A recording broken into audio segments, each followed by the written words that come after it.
Hi guys, my name is Chika Ijeoma and I will be talking to you about my experience in the advertising and digital marketing industry. I would share with you my challenges, successes, and how I have made it through my journey thus far.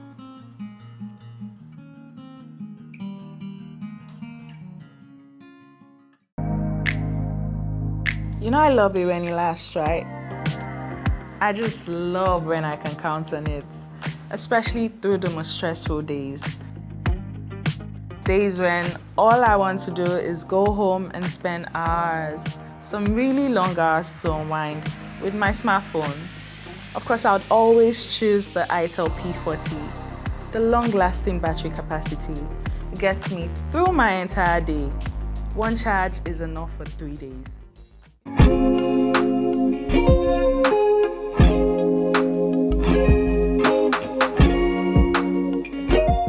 Hi, my name is Ikem Elvis. Welcome to a new episode. And today our guest is Chika Ijeoma. She's a digital marketer, a copywriter. She writes ads and stuff. So we'll get into the whole ad writing, digital marketing, creating space generally. So that's what we're going to be talking about today. Welcome. Thank you. The show. Thank you. You look good. Thank you. The thing that really got my interest, my attention, was the ad you wrote for, I think, ITEL, right? Yeah. So that was what really got my attention. Talk to me about that. Okay, so the ITEL script was a TVC script, was a video script for a TV ad that ITEL wanted to work on at the time. I had a friend who reached out to me from Green Street Media, right? So Green Street Media is the agency that handled that advertising. So they reached out to me and said, oh, they wanted the script. And so I was like, oh, this would be, nice opportunity to try my hands on something big, because I mean, ITEL is big, right? Yeah. So I went ahead to write the script, and sometimes you write and they don't like the script, or they make so many changes that it doesn't look like your work anymore, right? But luckily, we had a session. They looked at it, made a few changes. Like, oh, we like his working with the influencers that we have on our list, so I think we'll go ahead with that. It was surreal, it was more than just the money I made. It was like I was doing something I really liked, and I was working with the clients that I was really passionate, I guess, about. So, yeah. So I guess that's one of the biggest ones you've done. Yep. Yes. So talk to me about ads. Okay, so generally, the advertising space is I would say a madhouse, right? Because you can't be normal in advertising. Like, you cannot be ad people call themselves crazy people, and it's to a very large extent it's justifiable, because you have to think through the circle of what one line of copy will do to a brand's image everywhere, like wherever it shows up, and how it sounds, and how their audience is receiving it, and who that audience is. And sometimes you say, I'm a copywriter, people will just think, oh yeah, you write copies. But It's more than just yes, there is so much thought. You have to work with the graphics, because the copies have to match with the graphics design. It all has to come together. There is even copy design.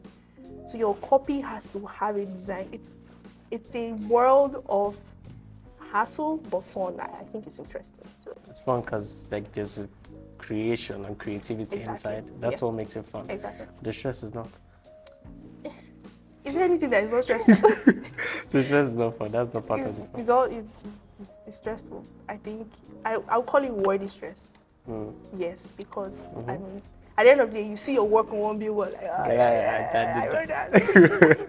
You forget that you did sleep for 3 days. Exactly. But what's the pressure like? Because it's almost, of course, everybody knows the ad industry, creative industry generally, there's a lot of stress, because then there has to be this, you're creating, there's it's coming from inside, and then which is you're having fun also, because you're creating, but then you have to meet deadlines, you have to meet up with requirements and certain things that have to be in order. So they kind of It's almost like two opposing sides. Exactly. Right? Exactly. So what?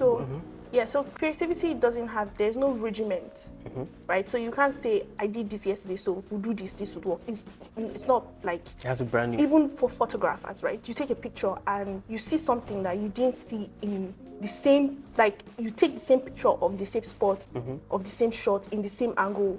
But like when you take it the second time, you see something else completely different from what you saw in the first shot, right? That's just how it is. You cannot replicate. So if there was, there's the science of creating things, right? So if there's a science, there is a method. But when it comes to like what we do, there isn't exactly, an assigned method, right? However, though, from my experience, you could start with research, right? So if you're working in a specific kind of brand, in a specific kind of industry, you could start from there to say, who are these people? Who's their target audience? What are they trying to say at this moment? Because you could be saying a lot for a brand, but there's a particular message they're trying to pass for a particular campaign. So what's this brand trying to say now? Who has done this in the past? Who are we talking to? What is their tone? What is the message? Where are we? What's the atmosphere? What's the time? What times are we in? Like, what's the trend? And there's some type of languages you cannot use, some type of industries. For instance, if you're in finance, you can't say some things. Right, so I guess starting with that can give you like some sort of layers or some type of stepping stone to where you're trying to get to. However, there's no guarantee. There's no saying that if you start like this, you end up with a great copy. You could start like this and end up with something really bad. Exactly. Exactly. So ultimately, I think if you enjoy the process, right, you kind of want to come back. Yes, so because of the result. Exactly. So Satisfaction in the end. To be honest, sometimes the results for the pay, they come out as you expect. But sometimes you go out of your process. You come out, you step out of your creative process, and there's this longing to want to make something, like to want to go back to just applying yourself, I guess. Right? For me, at least. That makes me want to come back every time, Okay. I could be working and I stay up late, like long hours, right? And in the time when you are doing the work, it's so stressful. You're like, God, but how much? Why am I this stressed? But then you are done with the process. You look back and you're like, it was my brain. Yeah, that thing was actually my brain that was working. Like, not bad. Let's try this again. After a while, of course. Obviously. Because like you can't go from that to another one. No, It doesn't happen. Damage, dead. That's why agency people are always burnt out. No offense to agency people. But steady burnout, like you can't be normal. Because like there's the pressure. Yes. All the client wants is deliver, right? Yes, exactly. And then talk me through the process of creating. Let's say I'm the client. So I run this brand where it's like my product is hair stuff, so you can turn your hair to white or yellow, just like mine. So I want you to help me sell it to people. Say Gen Zs. Convince them. No, Gen Zs will be easy. Let's say the older generation. Why did you have to do that? The older you said generation. Gen Z, I was like, yes. Right. It's easy to sell to them. The older generation, which is like Gen X, right? That's or baby boomers. Yeah. Yeah. Okay. Yes. Yeah. So you need to sell it to them, make them believe that this is good for them. That's a task. Yeah. That's a task. You probably right turned there. down that Yeah. job. I mean, this is okay. So remember I told you there's always a debate. There's always a moral debate going on. I think it also applies to lawyers as well. You go through a brief and you're asking yourself, is this worth my is it worth my time? Is it worth my mind? Is it worth my thoughts? Is it something that I align with? At the end of the day, when it comes out and the ad is doing well or the copy is doing well, am I going to be proud of the influence that this copy is having on people? And sometimes you have to step back to think about that. It's not always easy because, to be honest with you, we are looking to just pay bills, It's racking up really fast. We're all growing up. You want to be at a point where you don't have to think about some things anymore.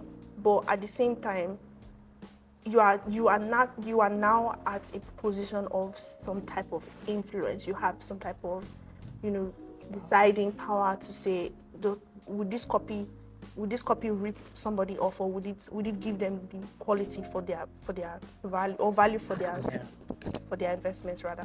So I think there is all that conundrum going on, but to try to sell your hair, I would say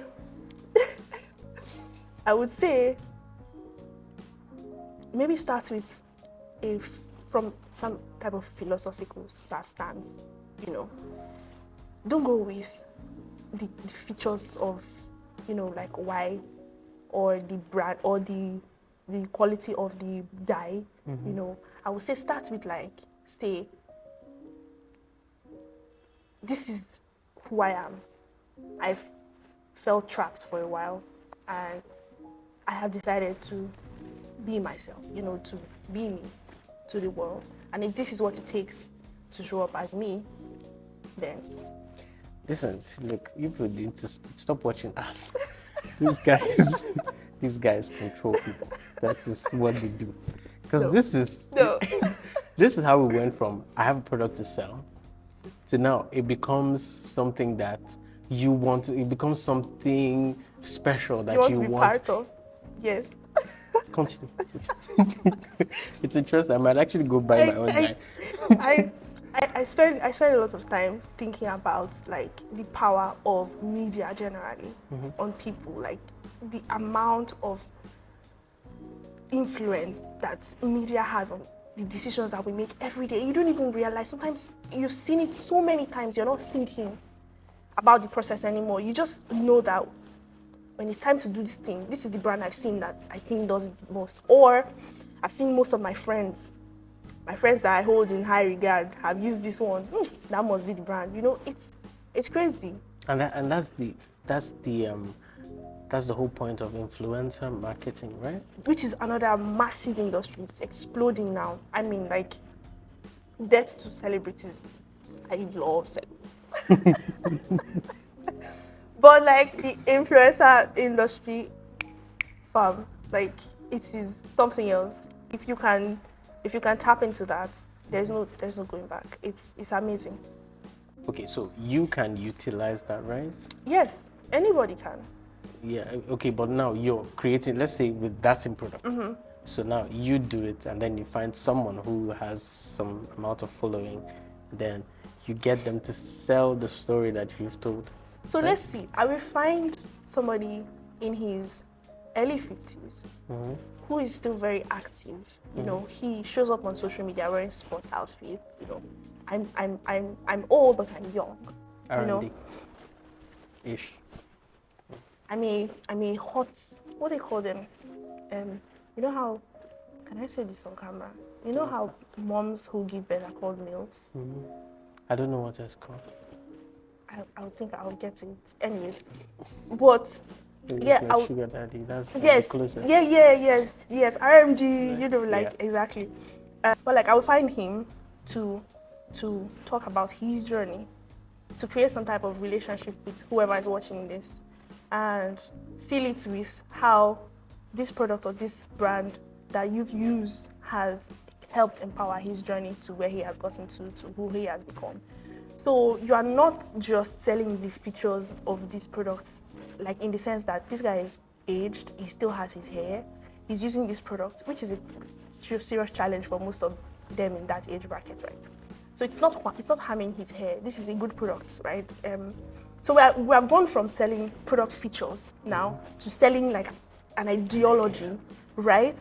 And away from that, he already has a fan base. He already has people who love him to death, right? So you are jumping on that, right? And you almost cannot go wrong, so to speak, unless there was no thought put into the ad whatsoever. Then you are just use any influencer just because there's an influencer and the product is not speaking to their niche or their market, and you're trying to make sales. That could go bad, but if you think about your process through, it's almost always a win. usually. So that's why they get paid a lot. Yeah, To because show. it's they have spent time building a brand that you are trying to take advantage of at one point. So That's what yes, you're paying for. exactly. So there's the use of influencers. There's also very popular one, sex appeal. Can I not talk about this? No, it's serious because you want to buy engine oil, and there's a girl on the engine oil. I know. See. So like, what is going on? I see those things here, and for someone like me, it is clear. It's like, what is this? I'm not buying it. Because you right. Yeah. I see through it immediately. Like, what is this from? People take it. It's okay. But again, these people know who their audience are. They know that they're talking to a bunch of men that cannot blink at the straps. It will work. Do you get, like, sometimes your thoughts can work against you. So you saw how I put philosophy into hair dye.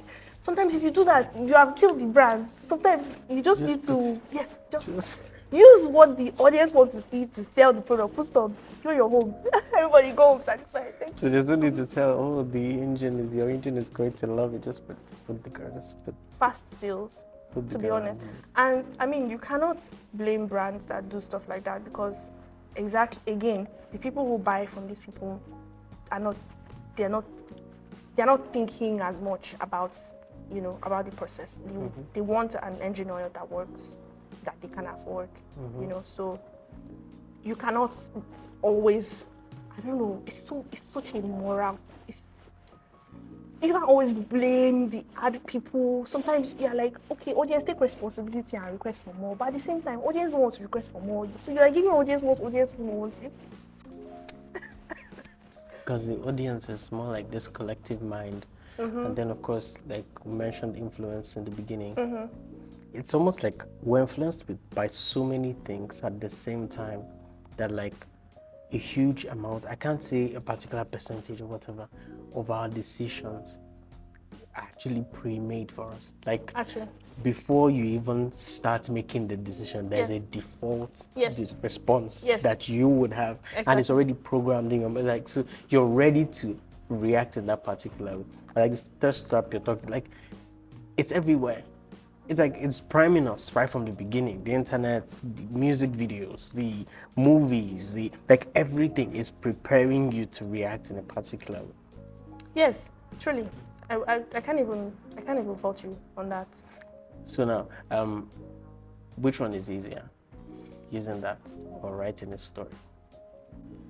So people like me, for ad people who are out there that care about these things, that don't just want to get paid, that kind of want to see some type of, change or like some type of good in your space. If you care about it, then you want to step back and see how you can tell this story, achieve the same result without undermining an entire agenda.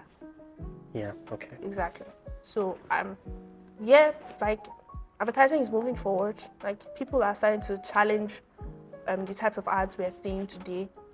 Some brands have gone on that, serious scrutiny for putting out ads that were just completely unacceptable. I won't start naming brands, but like we've seen it on social media, people calling out brands saying this ad is wrong, don't do that. And I think it's people who have been behind this thing that see the influence of or the power that the influence carries and things. We are all stepping up now saying no, you cannot put out stuff like that, even in movies as well. So I think generally people who care would want to apply more storytelling, right? Still achieve results, but don't ruin somebody's mind or somebody's image in the process. So talking about unacceptable, we were talking about that subliminal thing just before.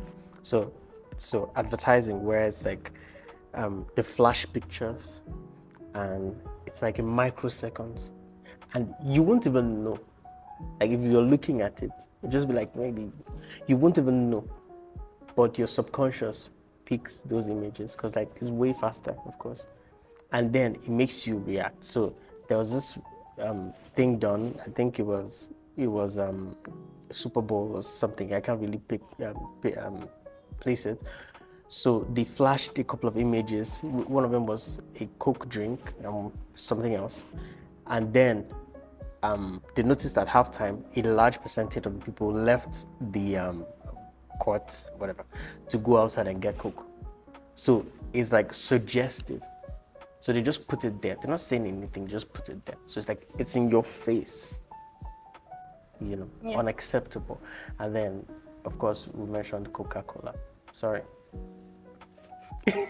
I was not here. you didn't see me. Anyways. Okay, let's say something controversial about Coca-Cola a little bit so that we may risk being cancelled. It's just the time, I think it was 2020 or thereabouts. Yeah, they had this thing, of course, like the community people and all that, and there were different things that came up there. And Sherco. The Sherco campaign. no, it's not Nigerian. Oh, okay. It's like, I think it was in the US basically. Okay. So like, of course, there was backlash because of certain things they were doing, and you have to, I think, involve kids and stuff. So there was backlash for that, and a lot of people took hits because they spoke up. That's how powerful some of these companies can get. Yeah.